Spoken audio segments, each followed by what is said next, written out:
Ayan, magandang gabi po. Nasa MTV kayo ng sa palatuntunang walang kabuhay-buhay. Ayan, sa MTV. Ito po ang inyong lingkod, Armando Burgos. Ang nagsasabi sa inyo ng magandang gabi, magandang umaga, magandang tanghali sa inyo lahat. Ayan. Mga minamahal nating kaibigan, tayo po ay nagbibigay pugay sa lahat ng mamamayan, Luzon, Visayas at Mindanao. Ayan. Kumusta po kayo? Ayan, paki-subscribe naman po ang ating MTV. Ayan, para tayo makapag-live ng maayos. Ayan. Magandang gabi po sa inyong lahat, mga kababayan. Ayan.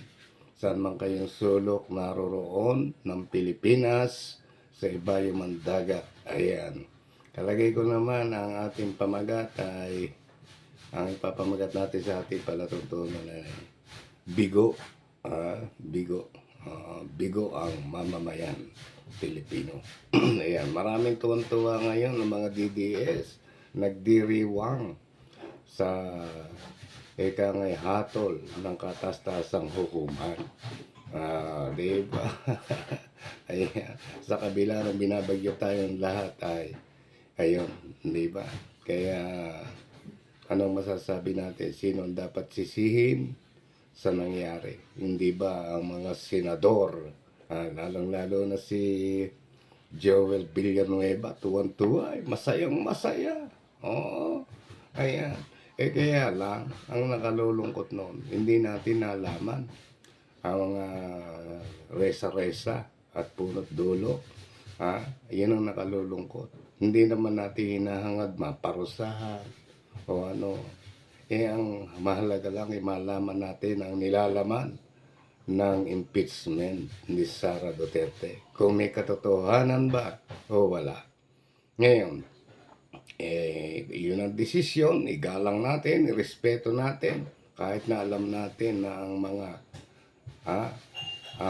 humatol sa Supreme Court ay mga appointees ni Duterte, wala na tayong aasahan doon. Tanggapin na natin yan.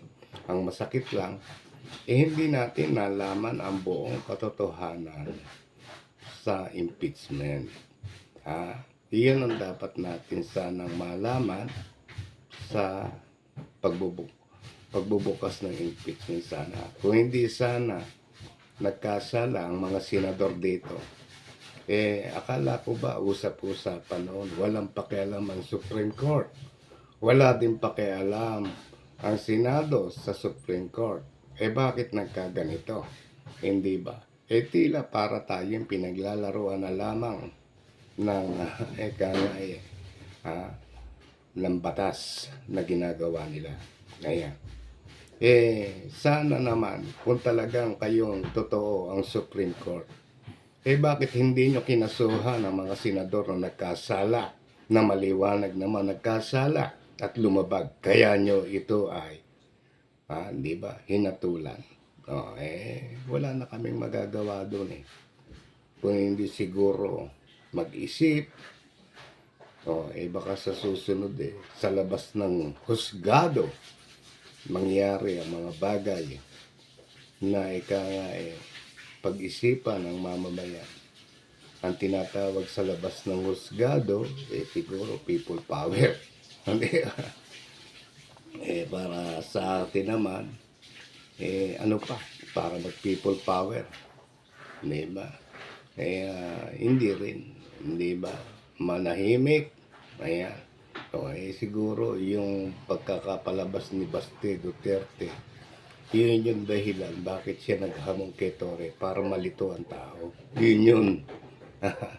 Para sa kasagsagan ng bagyo, sa kasagsagan ng mga kalamidad, nagpalabas ang Duterte ng boxing para habang hinahatulan naman ng Supreme Court, para mawala